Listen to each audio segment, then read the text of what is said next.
Hello, my name is Dr. Cynthia Elise Smith, and I am an anti racism, anti white supremacism educator and essayist.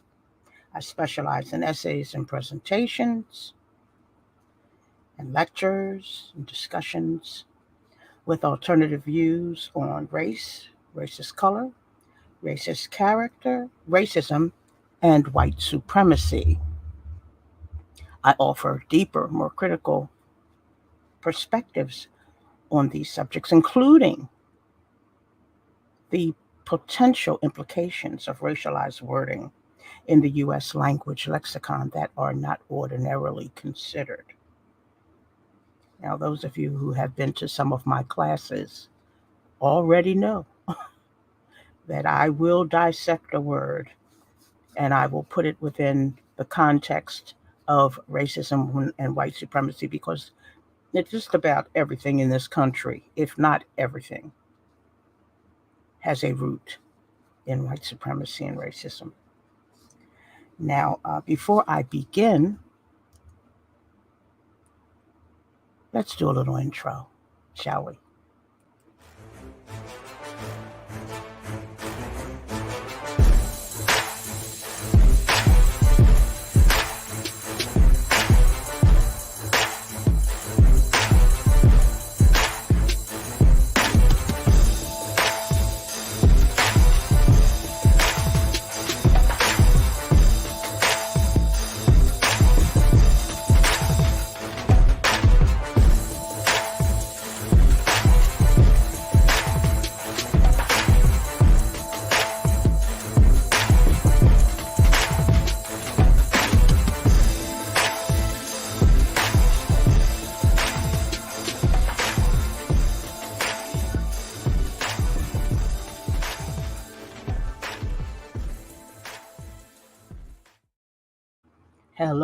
Hello.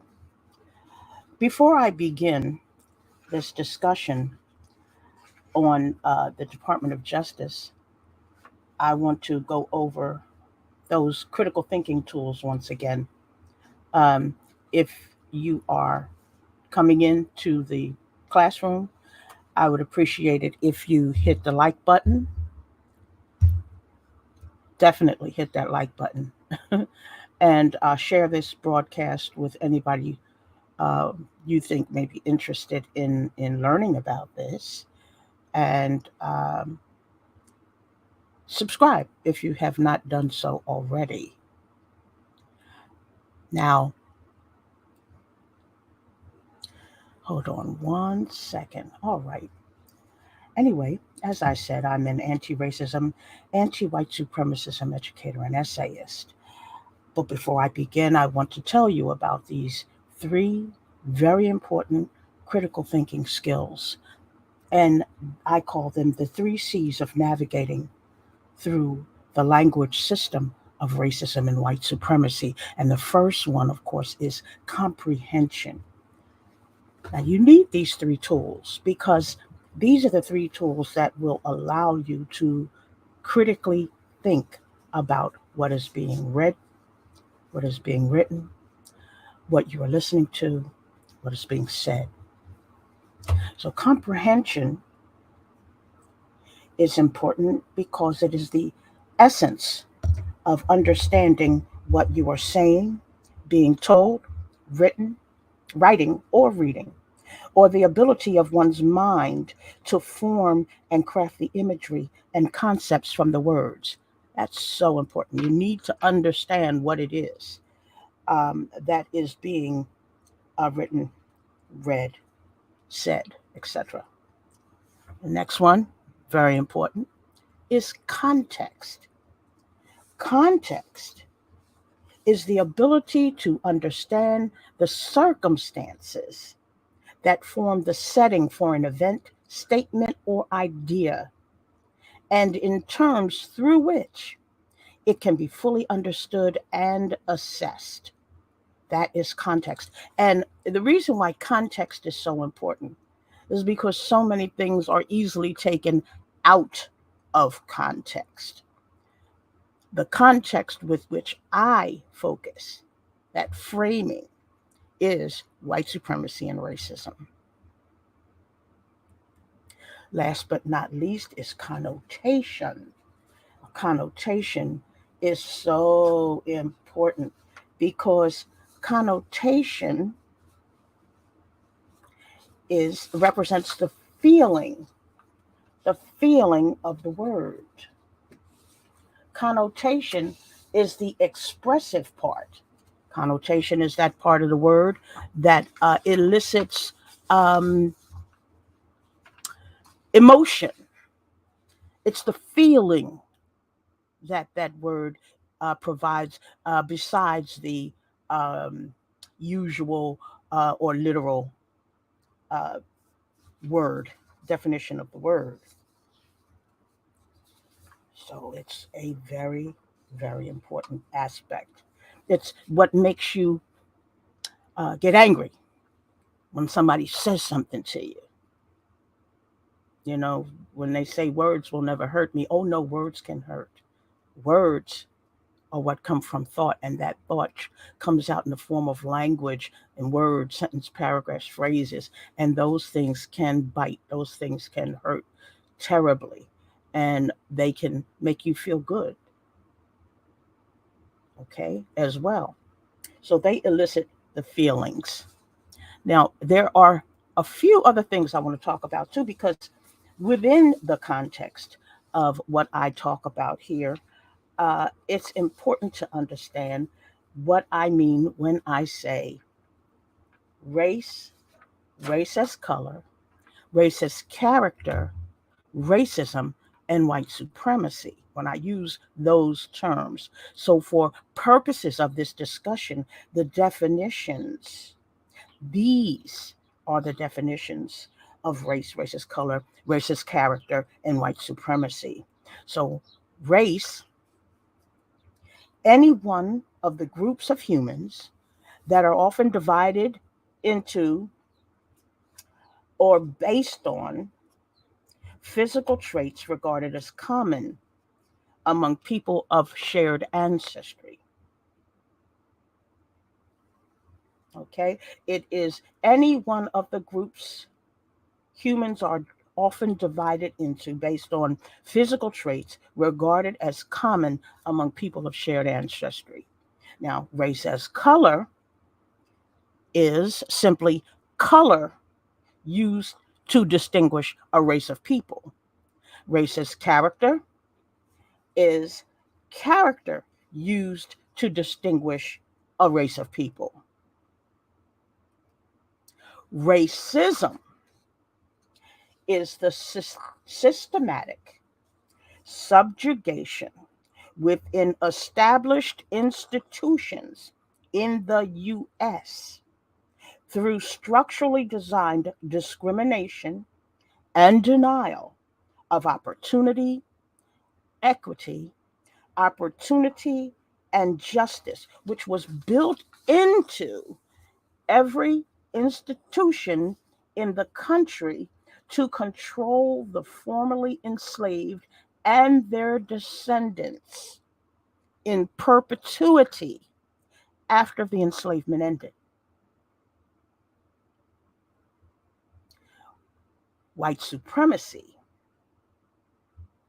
White supremacy is the ideology using the color white and whiteness as a value and merit metric where superiority and goodness aligns with the color white and the color black and blackness are aligned with bad or inferior, each having been assigned generations ago to skin pigmentation. Now, I don't have a graphic for whiteness and value. I'll have that next time. But whiteness is the theory that skin pigment or the assignment of the color white to imply skin color. Now, keep that in mind. Whiteness is the theory that skin pigment or the assignment of the color white to imply skin color grants the individual with certain natural rights and privileges. The indoctrinated perception is complete sovereignty over and above anything else on planet Earth. Last but not least, value, because you'll hear me using that word value all the time. Value means the desirability of something, often in respect of some property, such as usefulness or exchangeability, worth, merit, or importance. And you see me use that word value when it comes to racism, white supremacy, and whiteness and blackness, because it's not so much even about the colors. That's the tool. It's about the value that is uh, applied to that assignment of color. Okay, so today we are going to be talking about something that I don't know whether you know about, but just in case you don't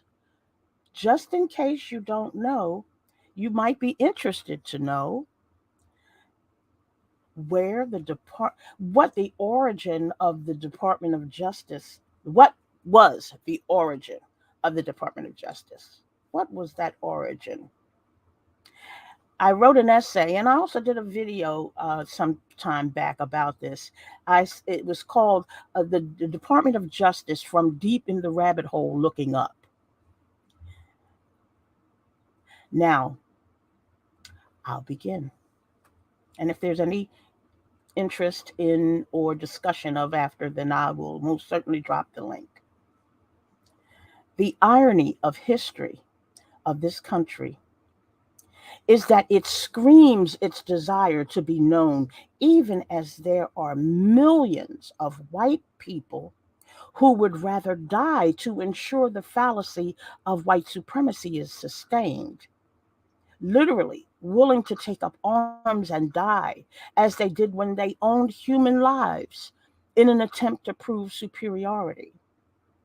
Living within this paradox of people who both deny the existence of a system designed to continue a legacy of denial and discrimination against Black people since the enslavement to today, yet working vehemently to deny full equality, is the undeniable truth that if they were not working so hard to maintain their self ascribed superiority, there would be no need for the system of racism to support it.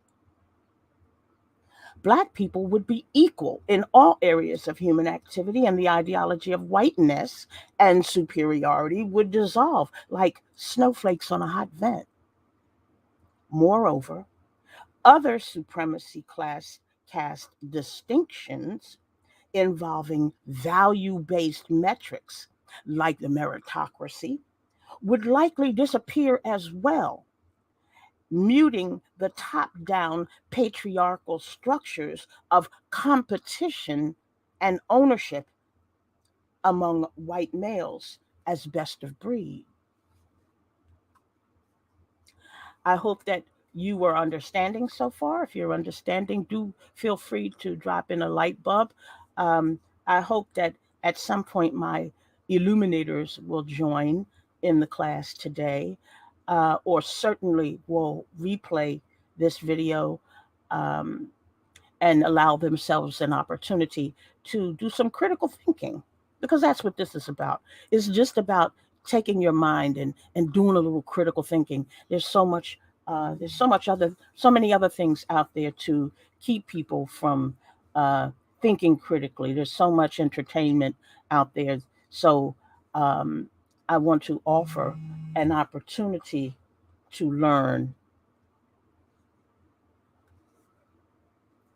It's almost laughable in the 21st century that these racists and supremacists believe racism only exists as a popularity contest, a culture war over who hates the other most, rather than as a system that was necessary in order to perpetuate the very notion of any sort of superiority based on an assignment of the colors black and white into or white to the pigments of human skin. Remember, do share, do like this video, um, and do subscribe if you have not subscribed already. The absence of slavery meant potential loss of sovereignty among white men. It is evident they saw crafting racism as the only way they could ensure little to no competition in any human activity among people they must have gathered were amazingly resilient, not lazy, and fully capable of functioning as a viable community, despite the horrendous atrocities and living conditions they were placed under during the enslavement. There is so much rich, important history that is available, but not discussed, and certainly not taught in the schools.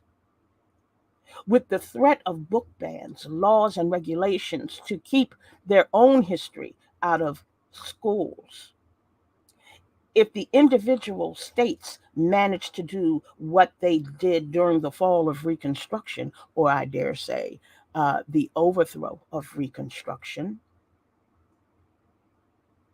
the nation may find itself cloistered into individual Jim Crow states reloaded. So many people are completely unaware of attempts to provide full equality, whether in education, justice, or employment and labor, that were thwarted in much the same way that the Republican Party is moving to do within the states today.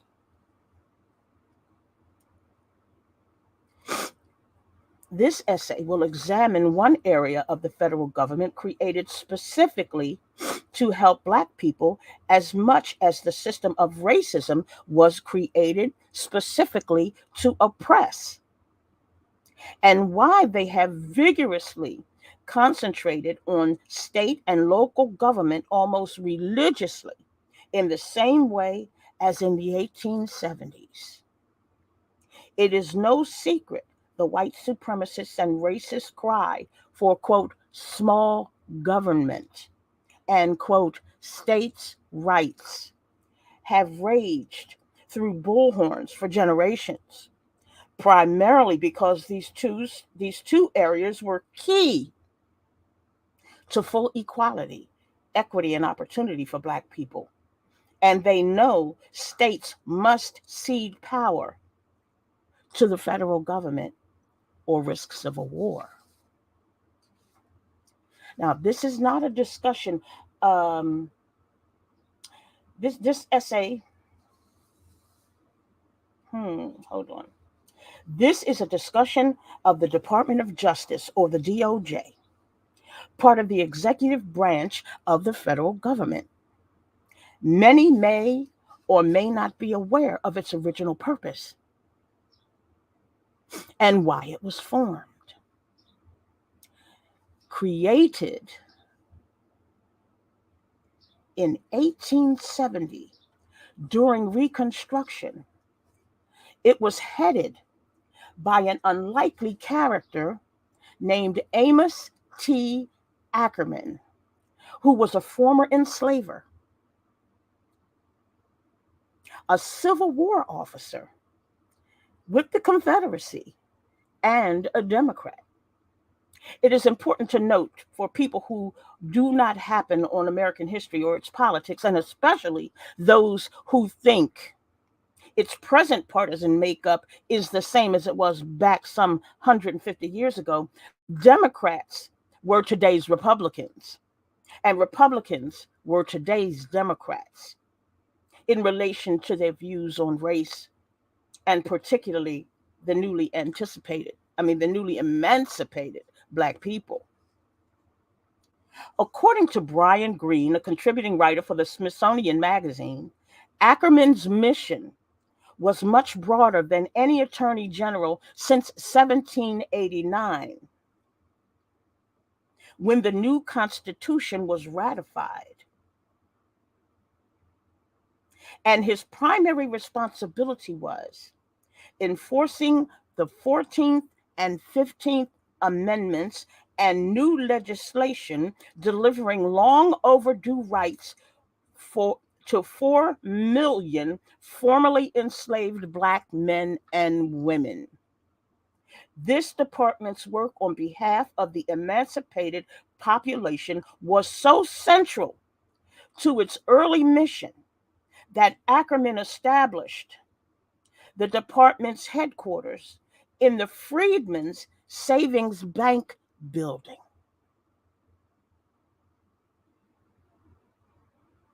The key phrases in those statements are A, long overdue rights for 4 million formerly enslaved men and women, and its work, B, on behalf of the emancipated population being so central to its early mission.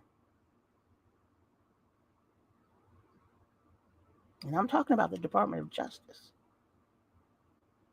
And it's so interesting that the first uh, attorney general was a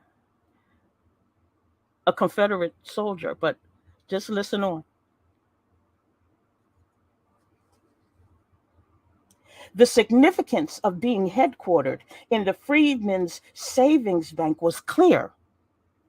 The Freedmen's Savings Bank was created in 1865 by a group of like minded businessmen, religious people, and activists in support of Black people.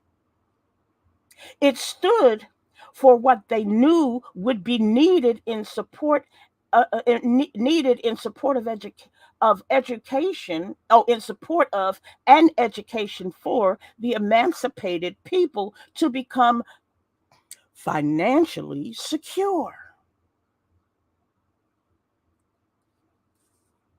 Ackerman was well aware of this and did so obviously as a show of commitment and solidarity for the purpose of the DOJ. There are, of course, revisionist historical accounts which state that its purpose was not primarily for the benefit of the newly emancipated, and some that attempt to poke holes in its mission. For example, Jed Handelsman Sugarman of the Stanford University Law Review stated, the founding of the DOJ had less to do with Reconstruction and more to do with, quote, retrenchment, which meant budget cutting and anti-patronage reform. It is interesting to note here that Mr. Sugarman is not incorrect in his overall assessment, except that he missed a central point about white supremacism and how it operated to ensure its continued existence and maintenance, not as a primary mandate of the DOJ at its inception, but later, as a later conclusion, the ramifications of which we still struggle with today. Mr. Sugarman admitted his interpretation was a new one, stating, the DOJ's creation runs in the opposite direction from one historical trend. The historical trend is that of its original purpose, which was conceivably to benefit Black people in their quest for full equality. It can be stated unequivocally, the DOJ continues to run in the opposite direction from its historical trend today. We are now entering the rabbit hole.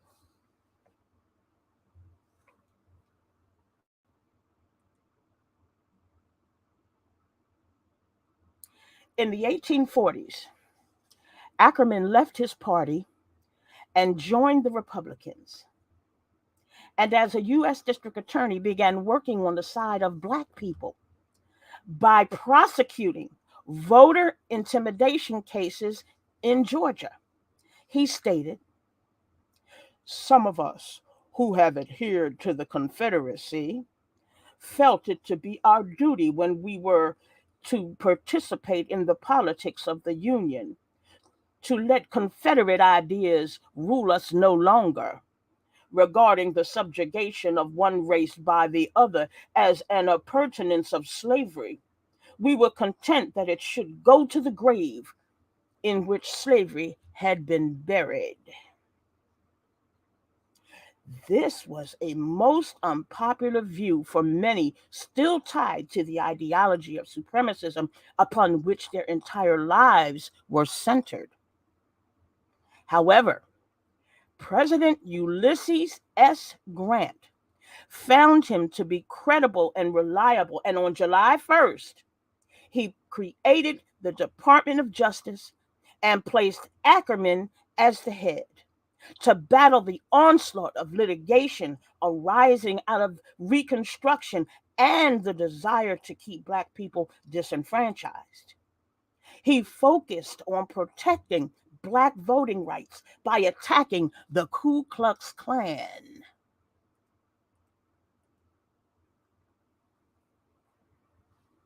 Under his leadership, the DOJ fought back hundreds of Klansmen from the southern states.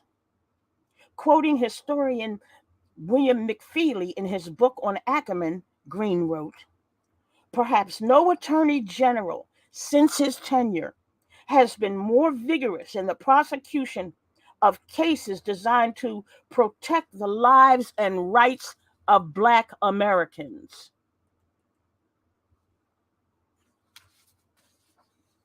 Furthermore, with the passing of the Ku Klux Klan Act on April 20th, 1871, Ackerman was given tools which had been heretofore unprecedented in dealing with the Klan. According to Green, the KKK Act authored the president to suspend to the writ of habeas corpus, which allowed the Justice Department to detain suspected Klan members, keep them in custody, and not immediately bring them to trial. The department could also withhold disclosure of the identities of the suspects and the evidence against them, which allowed Ackerman to make mass arrests and gather evidence without the parties conspiring with each other. Using these tools, Ackerman obtained hundreds of convictions in South Carolina and throughout the South. Green also recounted a statement made by McFeely during an interview where he said, in order for him to understand the 1960s civil rights movement, he studied the 1860s. Interesting. In order for him to have a better understanding of the 1960s civil rights movement, he studied the 1860s. And that's what I always say. Do look back. It's okay. It's okay to look back. You can look forward, but you need to know the when before the why. And you need to understand what happened before in order to understand what's happening now and how it will frame your future. Clearly, anyone could posit that in order to understand this 21st century, it will take examination and study of both the 1860s and the 1960s, because the nation is teetering, and I mean teetering, on the precipice of what could easily be determined as another reconstructive fall. Pay attention. Those of you who will be watching this on the replay, Do pay attention to what is being said. Imagine the ire of the white supremacists over the successful prosecution of Klansmen and others in support of equality for Black people. Imagine. I mean, just imagine. Because we don't get that today. We got that back then. This is what the DOJ, this was the primary job of the Department of Justice. It was to provide justice for us, for our ancestors.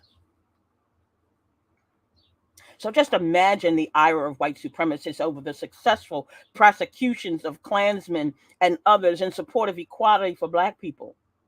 It must have enraged them to be detained indefinitely without the power to regroup. Needless to say, the outrage over the treatment of white men on behalf of Black people must have pressured Grant in much the same way that people are, there are white people who are in power who are pressured today not to work on behalf of Black people specifically. So, needless to say, it pressured Grant.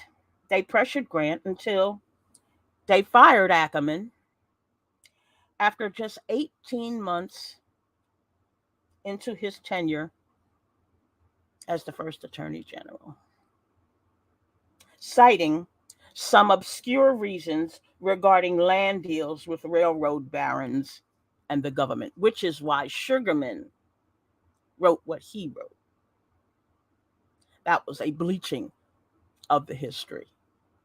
You see how it gets bleached and changed? Remember, what did Sugarman say? Sugarman said the founding, and of course he was uh, from the Stanford Law Review, and he stated the founding of the DOJ had less to do with Reconstruction. See, and back then you could even if you're hearing with your critical thinking ear through the lens of white supremacy and racism, had less to do with Reconstruction. Reconstruction meant Black people, meant the newly freed of the enslaved Black people. So it had less to do with them and more to do with retrenchment. Remember, budget cutting, anti-patronage reform. Okay, so what happened? What happened? He got fired regarding railroad barons and the government and land deals and stuff like that. When really, why they got rid of Ackerman, because they thought Ackerman turned. They thought that they would put him in there because he would maintain the status quo, but he didn't. Ackerman turned out to be a good guy. Okay, a former Confederate officer was the first Attorney General, and he worked hard. He worked hard on behalf of Black people specifically. It wasn't neutral as it is today, so that they can get around the specifics. This lends to Sugarman's assessment of the DOJ's function as budget cutting and anti-patronage reform. Nevertheless, McFeely placed the blame squarely on the shoulders of the nation's attachment to white supremacy. Okay? McFeely said men from the North as well as the South came to recognize uneasily that if he was not halted, if Ackerman was not stopped, his concept of equality before the law was likely to lead to total equality. Why do you think that we did not receive equality of opportunity when it comes to justice, and why the police do not protect and serve us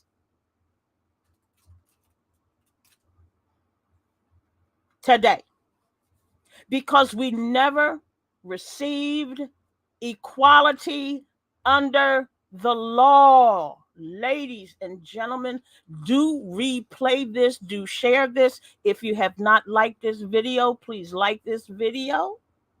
Please share this video. If you have not subscribed, please subscribe, because I am going to have many, many, many more nuggets of history and knowledge and opportunities for critical thought to help you navigate this system that we live in. Okay? Understand that if Ackerman had not been halted, we would have been able to experience equality. And notice here that if we receive equality under the law, it will lead to total equality. And this is why we only received a limited apportionment of opportunity in the areas of employment, housing, and education, and not equality under the law. So this is why, see, you got to get the win before the why. This is why we are treated the way that we are treated under the law. So whenever you hear people say, well, if he was white, he would get this, that's why.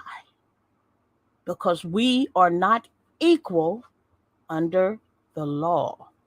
Now, had Ackerman been successful, we probably would have been able to enjoy not only equality under the law, but total equality. And that's something that they did not want us to have, and still don't. See, understand, there's a reason why we do not have equality under the law. There is a reason. If we have equality under the law, then we would have full equality eventually. McFeely acknowledged the essence of white supremacism as it existed then by both the North and the South, and how it persists today. Ackerman had to be stopped, lest his ideals of equality before the law would end their entire ideology of superiority over the millions of emancipated Black people. Indeed, Walt Whitman, one of the founding fathers of this nation, equated Black citizenship rights in the former slave states as Black domination, but little above the beasts, hoping any lasting vision of equality would never become permanent. Walt Whitman. How many of us in school learned of Walt Whitman and how, whatever, well, as a founding father? I think he was one of the people, if if I remember correctly, was one of the people who signed the Declaration of Independence. He was one of the founding fathers of the Declaration of Independence. All men are created equal. And he felt that we were little above the beast. In fact, the term Negro was the name given to us, not just because of the colors of our skins. That was part of it, but it was a Spanish word that meant black, but it was a way of giving us a title and a distinction other than human. Just like a chicken is a chicken and a cow is a cow, a Negro is a Negro. You had the heifer and you had the stud, and you had the children who were the pickaninnies.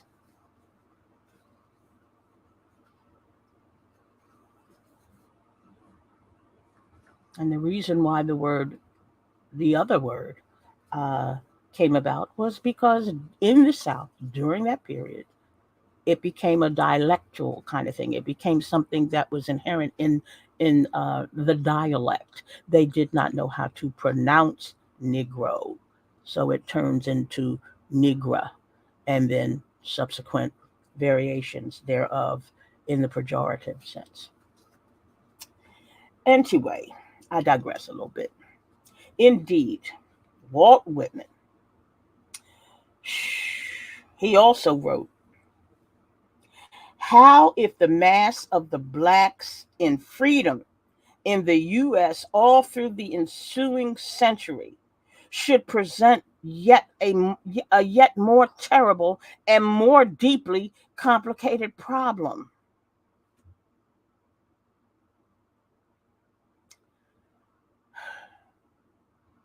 I keep telling us we ain't the problem. We didn't make this mess. We did not make this mess. We didn't do it. He said, how if the mass of the blacks in freedom in the U.S. all through the ensuing century should present a yet more terrible and more deeply complicated problem? He's asking that question. Basically, he's saying, if they all are, if they have equality, if they're free, it's just going to be a problem. It's just going to be a problem. Mr. Whitman was, like many white supremacists, against any true equality for people he considered little above beasts, and was tired of continued efforts toward these goals as espoused and acted upon by Ackerman. Today, the mission of the Department of Justice is just like Sugarman's Law Review article details, and not at all as the bastion of civil rights envisioned by Ackerman. Rather than an entire department laser focused on litigating the rights of enfranchisement and justice, it has been watered down with bleach considerably to a small division within the body of the agency with little to no power to do anything unless the Attorney General agrees. Moreover, with the appointment of Merrick Garland,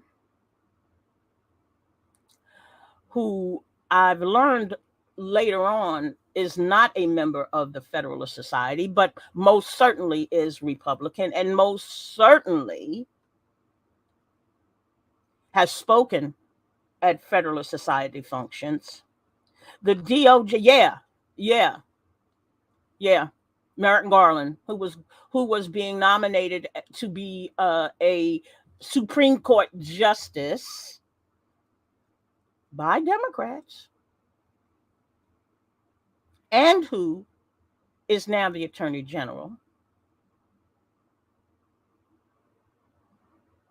the DOJ guarantees there will be little to no prosecution or adjudication at the federal level without first jumping through the myriad of legal barriers strategically placed in the way, which is what the system of racism is all about: barriers, denials, and discrimination.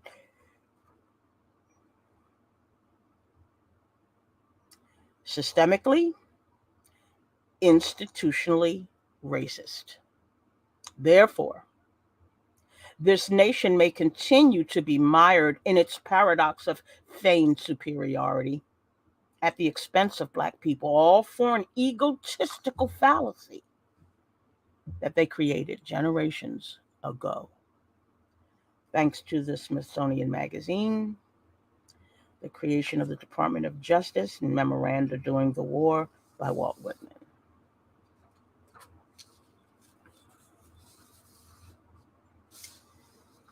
I hope that you were able to get something out of that discussion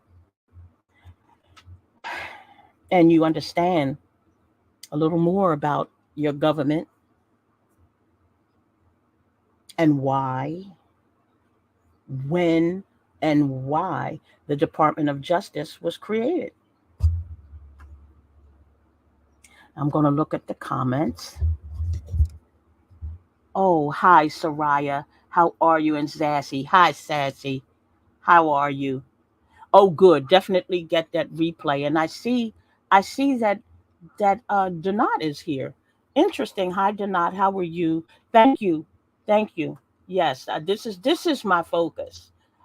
This is what I do, and my mission is to educate, and that is what I'm going to do. I'm hoping that those people who are on Facebook um, will share this and follow my Facebook profile page or my other Facebook page, the business one. Not really business, but I have 2 pages on Facebook. I have my personal profile one. Do follow and do like and share the video with those who you think would find it interesting to know. And I also have another video on this where I read the essay again, and I think it's got a little more graphics and stuff in it. But I wanted to have a live, open discussion about it. I don't know whether anybody would want to, but I'm going to drop down the link for anybody who would want to have a discussion about the Department of Justice.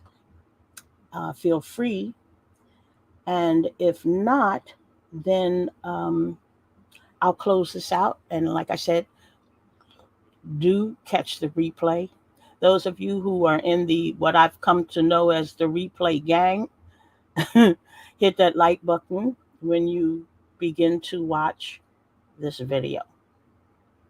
Okay. I have a few more followers, and I thank those followers. I call them illuminators, and we use the emoji of a light bulb to acknowledge ourselves. My purpose, my goal is to illuminate. It is to illuminate us. It is to get that light bulb lit above the head where you go, I got it. I got it. I understand. I get it. I get up. Oh, there's this braid. Oh, Jesus. My hair is coming down. I had to braid it up because it was really looking like a lion's mane.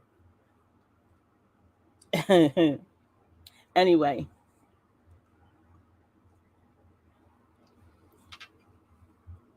let's see. Nope, nope. I don't have any additional people in class today. I have a really small class today. I have 3 people in class, but that's fine. That's fine. I often say that it's perfectly okay to have a small class size. That way you can give your utmost attention to everybody in the class. So if there are no questions in the class, or no one would like to come up to ask a question, I'm going to um, I'm going to end this. And I really appreciate you all for being here in class. And to those of you who are going to watch this during the replay, I really appreciate you. Okay? One last thing I wanted to remind you. On Saturday at 8 o'clock, this Saturday, I'm going to be discussing a couple of things. I recently had a discussion on um, exclusivity, the words exclusivity, exclusive, and exclude. And I'm going to be discussing inclusivity, inclusion, and inclusive. And it's what I call the paradoxical framework of simultaneous reality and fantasy. And I'm going to be including that whole exclusivity or opposite, and we'll get into it some more, related, as it relates to the other one and the other. Okay, because you'd be surprised about um, that term inclusion and its partner, which is diversity. I don't think I discussed too much about diversity in this, but I definitely talk about inclusivity, inclusion, and inclusive, and how, yeah, and how they're used as part of the same phraseology with the word diversity. Okay, remember, I always give you a perspective on racialized wording in the United States lexicon, the English language lexicon. All right, then. I will say goodbye. Remember, 8 o'clock this coming Saturday, we're going to be talking about inclusion and exclusion, and inclusivity and exclusivity. Okay? Through the lens of white supremacy and racism. Take care.